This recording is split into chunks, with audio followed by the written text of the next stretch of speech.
Welcome to EPG Pathshala. I am Professor Ajmer Singh Malik, Department of Public Administration, Kurukshetra University, Kurukshetra. Today we will have another lecture for you that's on plan formulation and its implementation in India. The module or the lecture has to provide the relevance, structure, and fundamental aspects of planning in India. And our discussion will focus on the context of plan formulation and its implementation, especially to tell you about the need of planning, the objective of planning, the fundamental of economic policy, structure of planning in India, and the details of all 5-year plans with context to periodical revisions and the changes. So in this regard, first of all, I would like to share with you that planning is a fundamental basis for a nation's development, particularly in a country where you don't have enough resources for a large number of people, or the huge population, and that's also stricken with the poverty. There is essentially a need of planning. The basis of planning is a natural and inevitable process. The reason being, if we don't use our resources in an effective and efficient or systematic manner, then it may not be possible to cater even the basic needs of the population. Therefore, there may be, and in other words, we can say there are different kinds of needs, or why we need planning. There are different regions, and there are different perspective of those needs. There may be economic perspective, that our country is facing acute problem of poverty. About 30% of population are under poverty line. There are social perspective also. Generally, our society believes in traditional system, traditional lifestyles. We have not been modern in our outlook. And that's why we have to bring a social change or the social development. That's why the planning is having a social perspective also.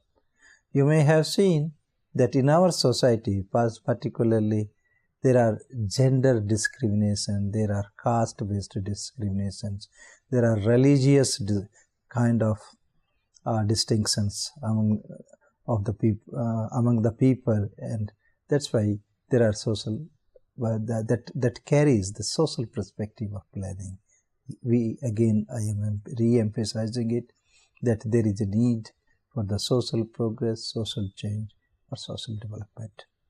The third perspective is called the political perspective, and that political perspective means that polity, particularly for establishing the democracy in society, for building up the nations, and other things relating to that aspect. The planning requires that we may be able to build up. We will be able to bring in nation building. We will be able to strengthen our democracy. We will be able to ensure participation of the people in the political process. That's very important. We call it the political development. And the planning may be by the socio-economic, the other perspective, by the socio-economic perspective, or you call it socio-economic and political perspective in a combined sense, and in total we want to develop our society, and that is having the three things: social, economic, and political change in the society, and that's why planning is also having three perspectives. Then, as India becomes more concerned about its development after independence, or we say when we were fighting the struggle for our independence, that there were some people, particularly during 1930s and thereafter, that we were concerned that how we educate or how we ensure progress of our society. Some of the visionary, they laid down certain pathways, and they emphasized there is a need of planning in India. Not only that one, the progress or socio-economic progress made in Russia, erstwhile Russia, that has motivated our leaders to have some sort of planning in the country. As an initial step taken in our country, that is the formation of National Planning Committee under the chairmanship of Pandit Jawaharlal Nehru. In real sense, it was Pandit Jawaharlal Nehru who was fascinated with the planning, who was fascinated with the progress made in erstwhile Russia, and that's why by the then president, under the presidency of the then President Sri Subhash Chandra Bose in 1938, this committee was constituted under the chairmanship of Pandit Jawaharlal Nehru. And there are certain some very well-known industrialists in India.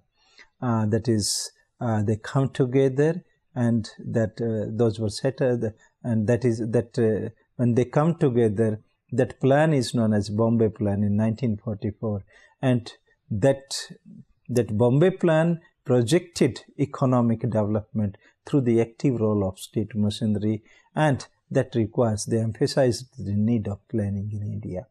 In 1950, as a result of all these developments, there are other development also, and along with this Bombay Plan and National Planning Committee, that ultimately we got independence, and in 1950 we established the Planning Commission by an executive order. The Planning Commission proposed to be established in 1950. That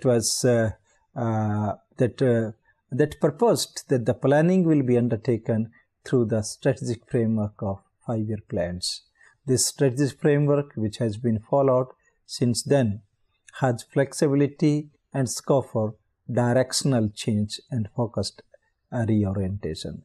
Again, I would like to emphasize that when we established Planning Commission, which was headed by the Prime Minister at that time, Nehru, and naturally certain members were inducted in it, cabinet ministers were there, and that Planning Commission was entrusted with the job to check out or to frame 5-year plans for the social and socio-economic development of the country. It identified certain areas of development, and as a result of that, and with this purpose, we developed an institutional framework in the subsequent years.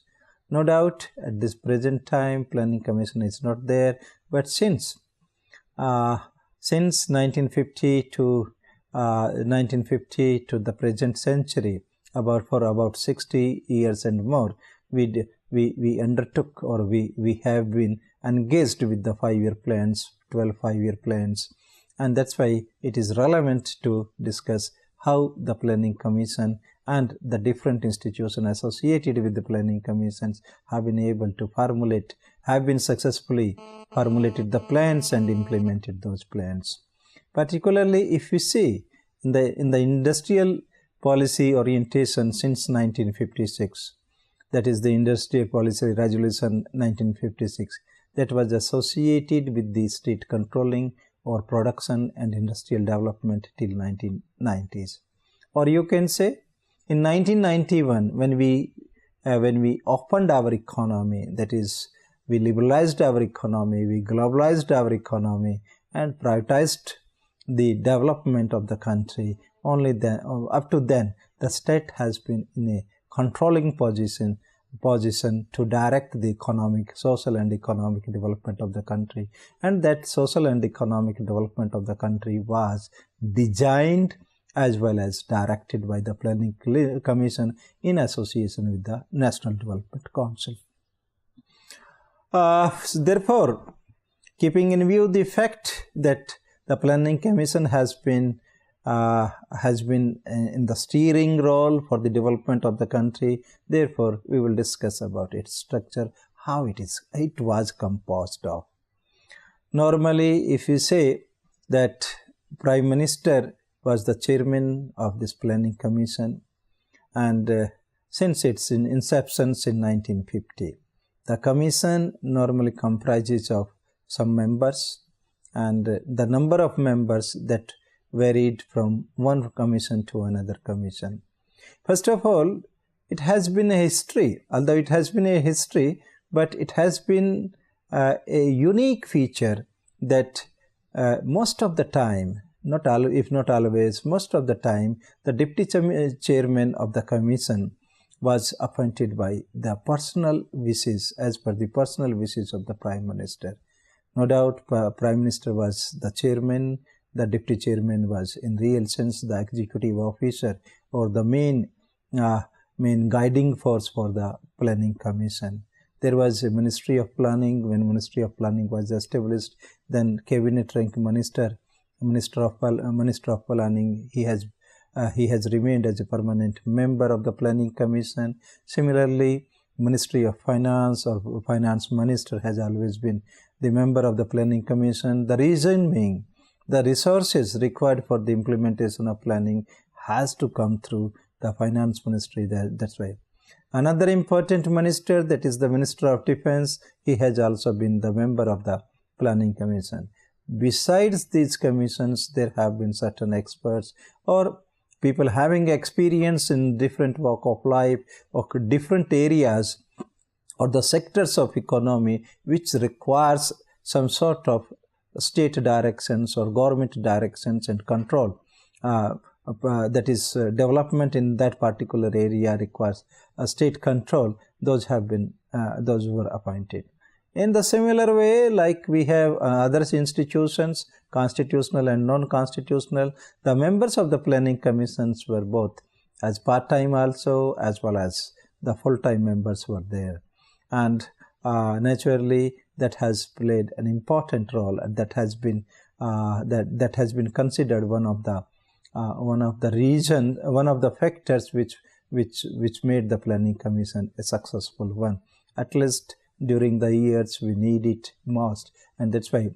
And the reason is why I'm saying like that after economic liberalizations, the role of the Planning Commission has become a limited one, because the development is not now state controlled, rather it is an indicative kind of the planning. That's why the role has been limited one. And what are the roles and functions of this commission? This is again an important aspect. First of all, we are listing some of the important areas or important role and functions which Planning Commission performed during the period it has been in control of planning for all of the social and economic development. The first one is that it undertook the analysis of the resources, which means that the actual analysis of all the resources with the perspective of assessment of capacity and potential. Means what kind of resources are available within the country, the physical, human and financial one. That has been undertaken by the Planning Commission, and it's an important wing. Then the second is the analysis. That the second role is that the analysis of resource augmentation possibilities with the backdrop of need for the same. Means how to enrich our resources, human, physical, both of them. And the third is the formulation of plans, 5-year plans, prospective plans. Although we are aware of, most of us are aware of the 5-year plans. Otherwise, the Planning Commission was also interested with the prospective planning or the long-term planning, whatever you can say. Even the 5-year plans which were formulated by the planning commission, which were used to be formulated by the planning commissions, those were divided into different annual plans also.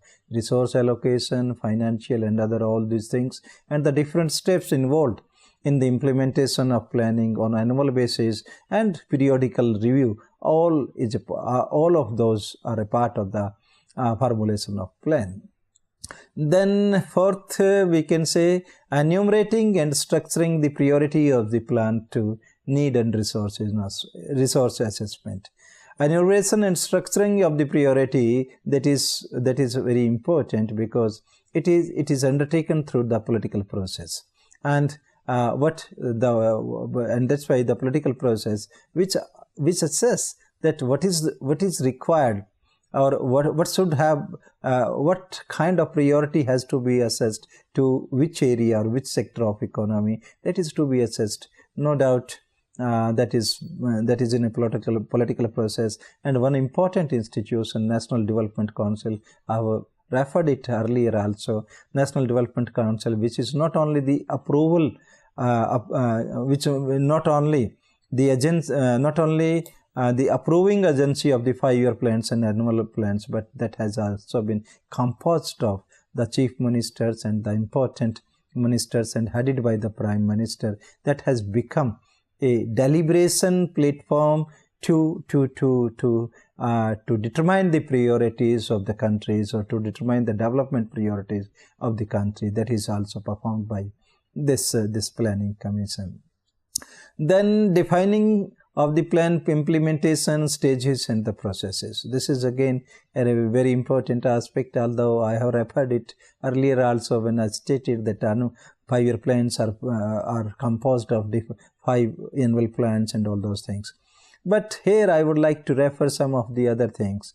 The planning process, or the planning institutional framework in India, which was created over the years after 1950, not only consists of the planning commissions and thereafter in 1952 the establishment of the National Development Council, so as to give and so as to accord the political patronage, or the political support, rather I would like to say, the political support to the planning process. But there are other institutions, there are other institutions also which were created during 1960s and thereafter.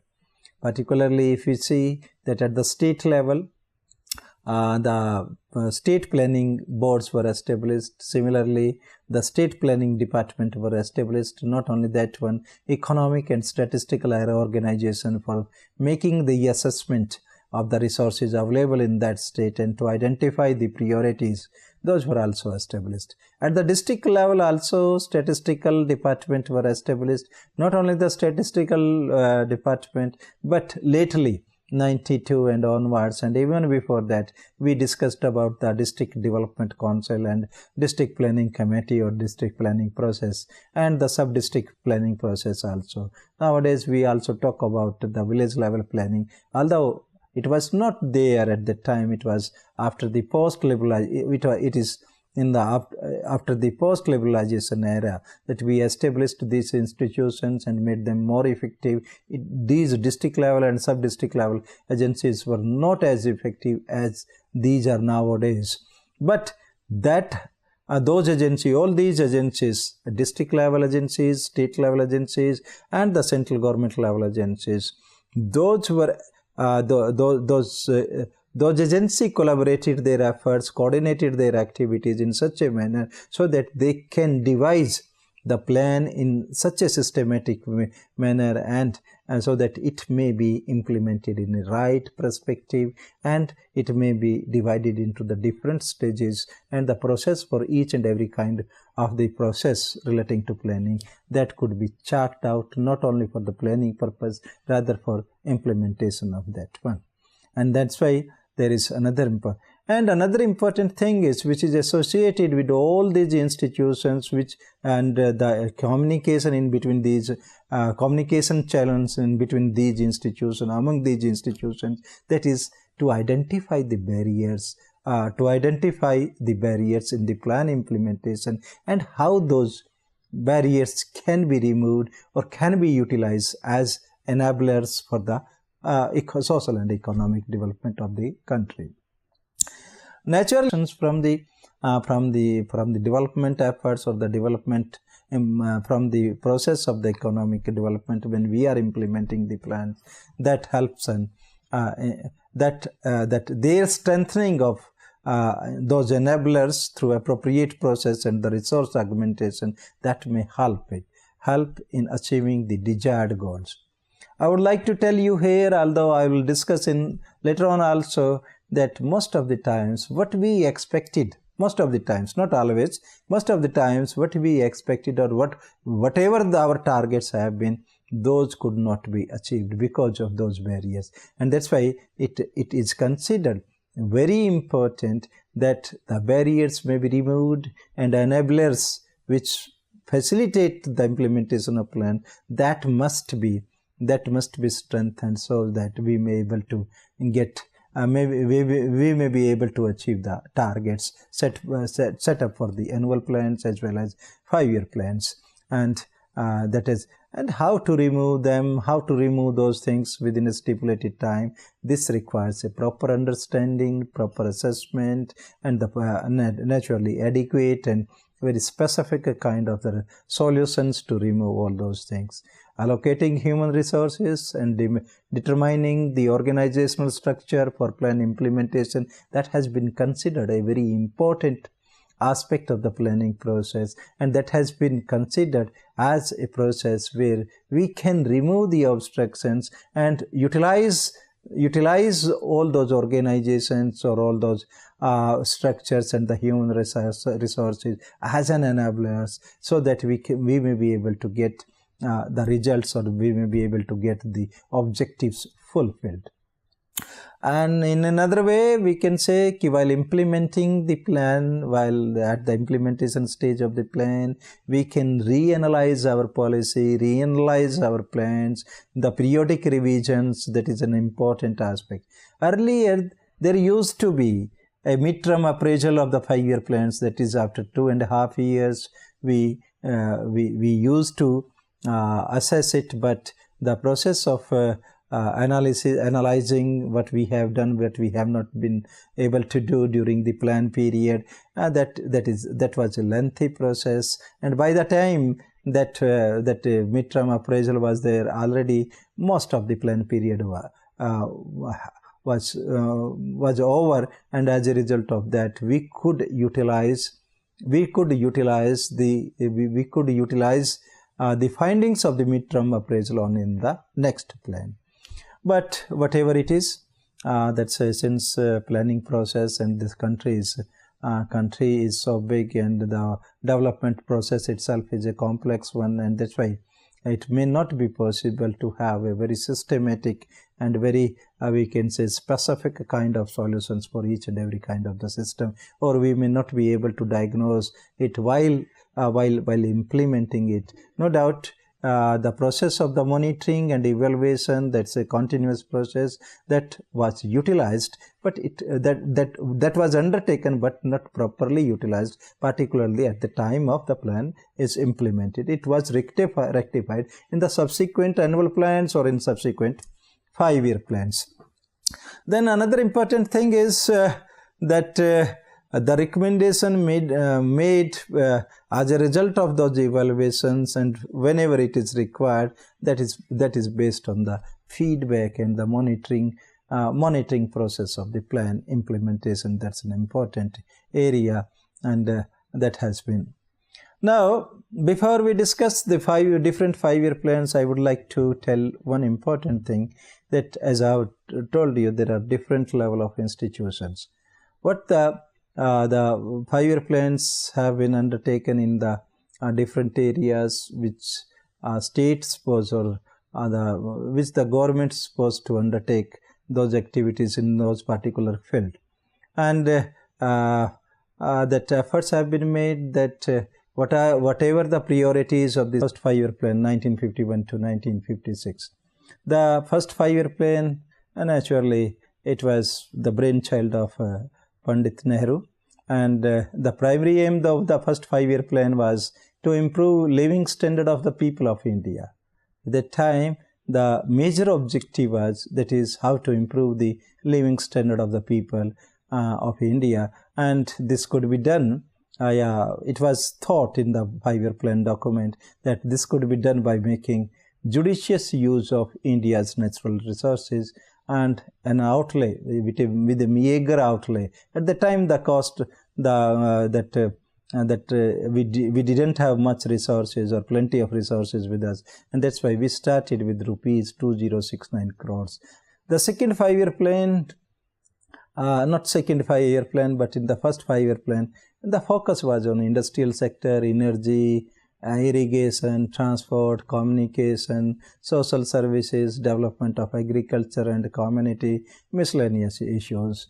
And you will be surprised to know that we were expecting that the growth rate will be 2.1% every year. This was again a small, we expected only a small growth because we started from zero, and at that time it was difficult to achieve with the meager resources and meager understanding, and at that time we were not having the adequate organizational setup for the implementation of the 5-year plans. And but we could grow at the rate of 3.6% per annum, and this is clear indication of the success of the first 5-year plan, or you can say that we can rate it.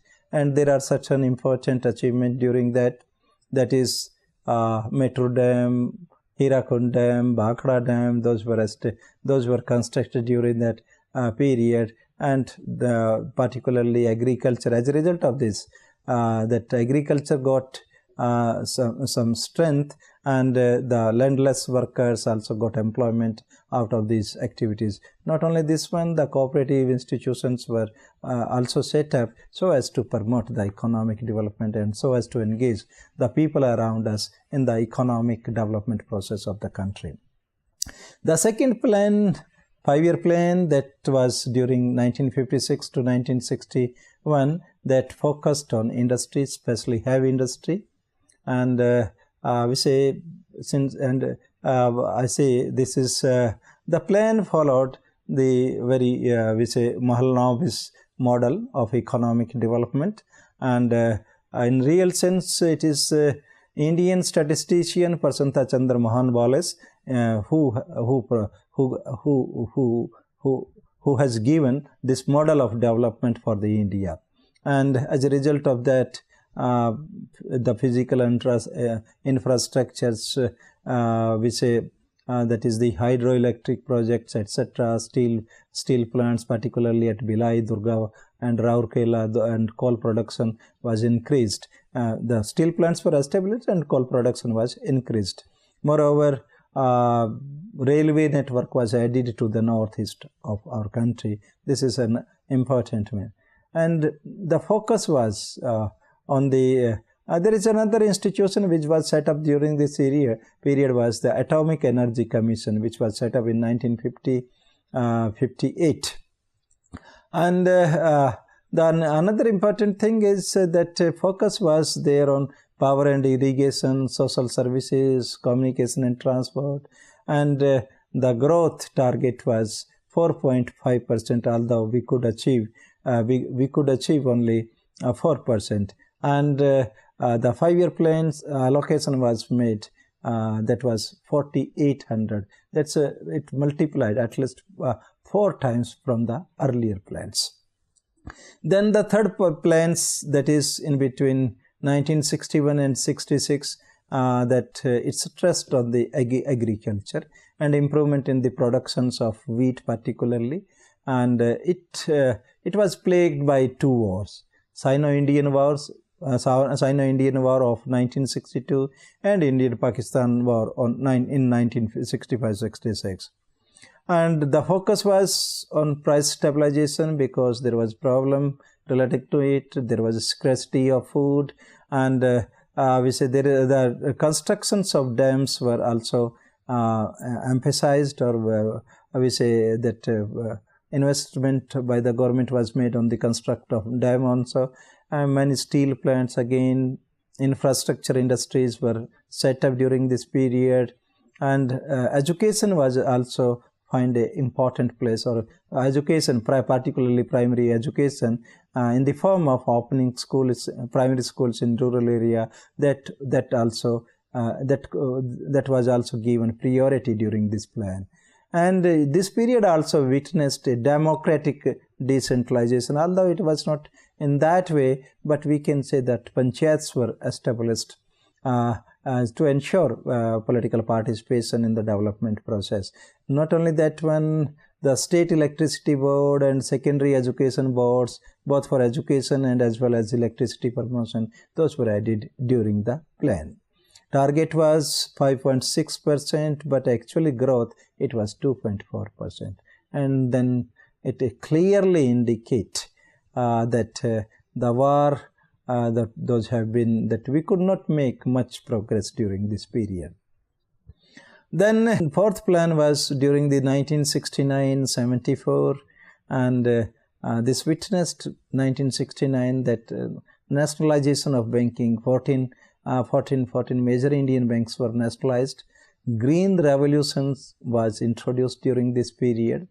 Funds were earmarked for the industrial development, and we say, but there is another war, Indo-Pak war, particularly we call it the Bangladesh Liberation War of 1971. That is another important event during this plan. And the one important thing is what we did in this case, that in 1974, if you remember, that we could undertake that nuclear explosion, that is in the Bay of Bengal, not a nuclear explosion, and that was in response to the deployment of 7th Fleet in the Bay of Bengal. The reason being, at the time also security concerns were very, very important, and that's why we could do it. And the things were, or the resources were diverted for another kind of the purpose, that's a security. And our targeted growth of 5.7% that could not take place. We could attain only 3.3% of growth during this period. Then fifth 5-year plan, that was again not a very successful story, although the growth rate was 5% against the target of the 4.5%. In another way, we can say that we could attain more than we targeted, but in real sense, during this period, stress was laid on the employment, poverty alleviation programs, and social justice, etc.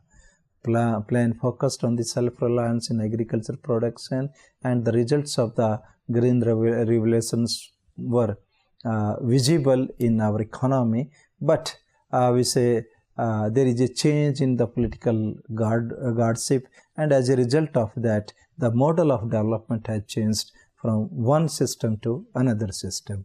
That is, but this period is considered an important in the sense that Electricity Supply Act was enacted in 1975, and National Highway System was established during that period.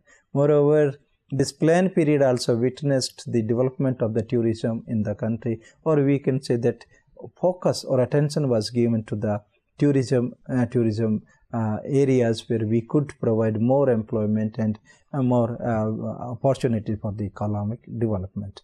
Then sixth 5-year plans again. It started with 1980. It was during the periods of 1980-1985. It was again when Congress government came to powers again that government reassessed its economic system, and as a result of that, sometimes later on the people said that it was the beginning of the economic liberalization. The how, we don't know, or we can't comment in the right way because we don't have evidences like that. But the price controls were eliminated for the first time. Ration shops were closed and this led to the increase in the price rise, particularly food price rise, increase in the cost of living. This was the end of the Nehruvian socialism, and the socialism or the socialistic pattern of society that has an Nehruvian socialism that was in real sense replaced by the Rajiv Gandhi's philosophy of liberalizing or of decontrolling some of the activities of the development. Family planning was an important issue. China's that is, we say, China's policy of one child policy that could not be implemented, although the discussion was there. But family planning, or which we call it nowadays family welfare, that has remained an important issue. The sixth five-year plan was considered as a great success in the sense that we targeted the growth at 5.2%, and the actual growth we attained during that period was 5.4. In case of earlier plan, in real sense, although we achieved more than the targeted one, but the targets were quite low, keeping in view a large country and the increasing population, keeping in view the needs of the increasing population in the country.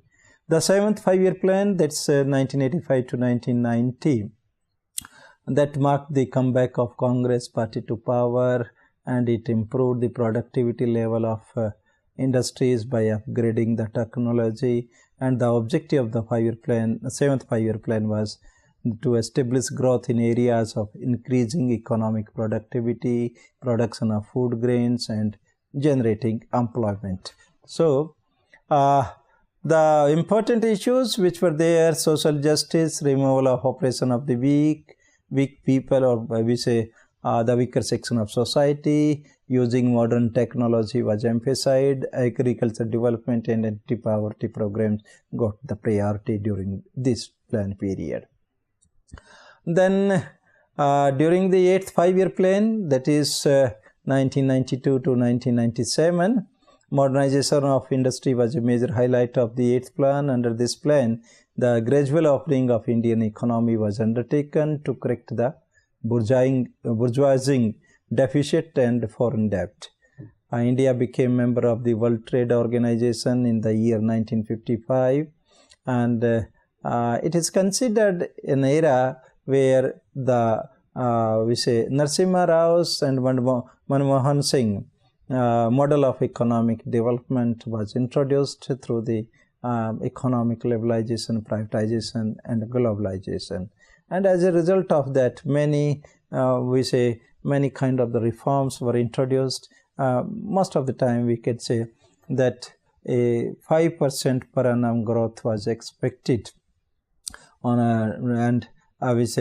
and it is considered that to have 5.6% of the growth, it is essential that we make an investment of about 23.2% of the gross domestic product. That is the highlight.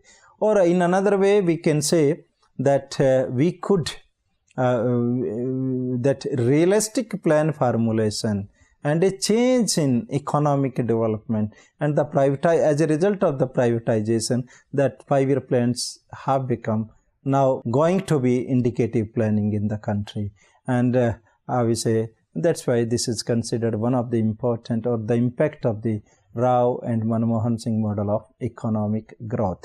Next plan was ninth five-year plan, 1997 to 2002, and the objective was the speedy industrialization. I'm emphasizing the word speedy industrialization, and speedy human development, full-scale employment, poverty reduction, and self-reliance on domestic resources. This has been the main concern of the ninth five-year plans. Priority was given to agriculture sector, emphasis was on rural development, adequate employment opportunities, and promoting the programs for the reduction of poverty that were emphasized.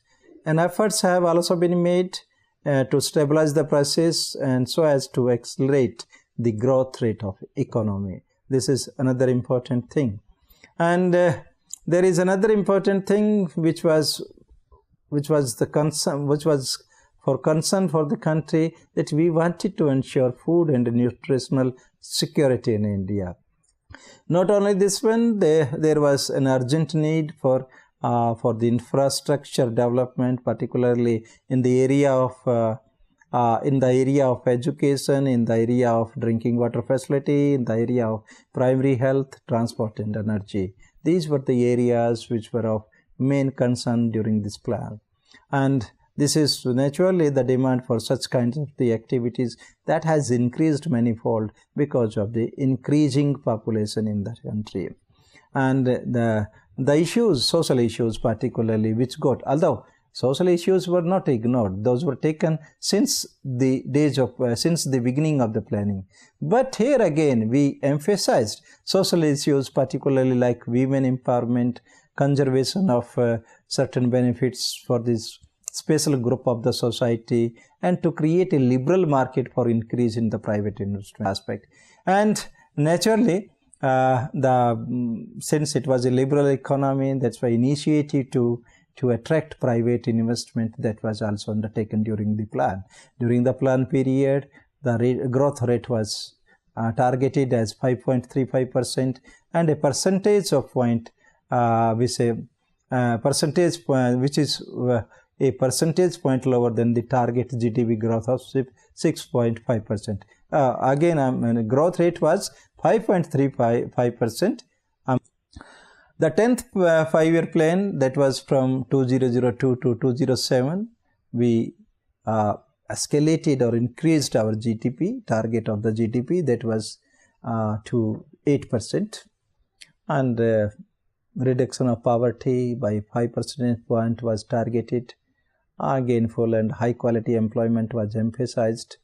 Gender gaps in literacy, those were emphasized, because the literacy rate among the girls in comparison to boys, that was quite alarming one.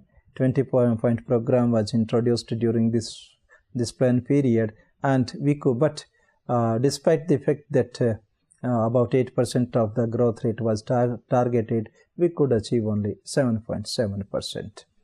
And the 11th 5-year plan, again, objective were almost in the same way, but here, that is how to raise the income, how to reduce the poverty, how to accelerate the GDP from 8% to 10%, and then to maintain it 10% in the 12th plan. Those were although at that time also, it was considered these may not be realistic, but there was boom in economy, everything was going smoothly, and we were progressing, and that's why we raised our target from 8% to 10%. Agriculture GDP growth was also targeted at a very high rate, that is 4% per year, to ensure a broader spread of benefits. Means most of the population in India is dependent on agriculture, and if we increase the growth rate of agriculture, naturally it is likely to benefit all or larger section of population. Particularly, we were concerned that we will be able to create 70 million new work opportunity, and we will be able to reduce 5% unemployment among the educated youth, and we targeted to increase the wage employment, etc., and to reduce the head count of the consumption by 10%, etc.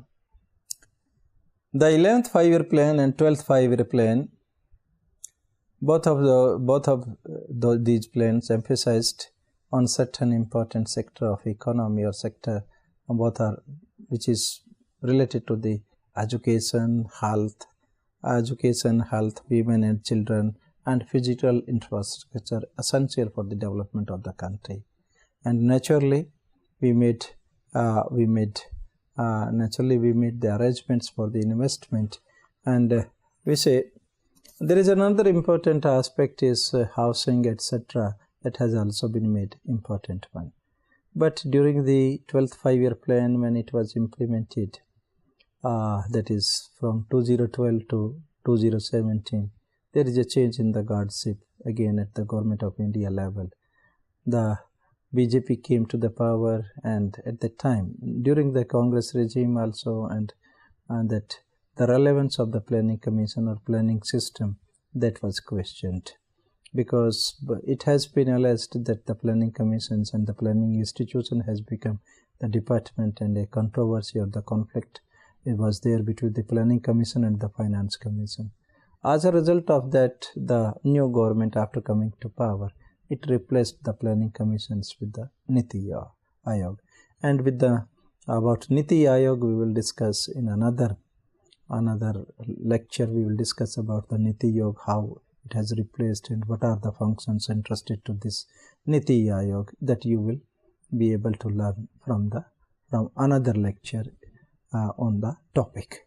Therefore, for the planning system, planning process which is here, although we have the planning institutions, still we have the planning institutions except planning commission. National Development Council is there, state planning departments are there, but we changed the system of funding the development. Whatever development is within the control of the state, we have devised many new kinds of the strategy by privatizing it, by public-private partnership is there, and again we are also implementing the development programs through the civic societies and contracting out. There are so many things of the economic that in the era of economic liberalization. Therefore, since it has played an important role, that's why this lecture is also equally important as an institution, because it brought a lot of social and economic development for the country. That's all for today. Thank you very much for being with us. Thanks.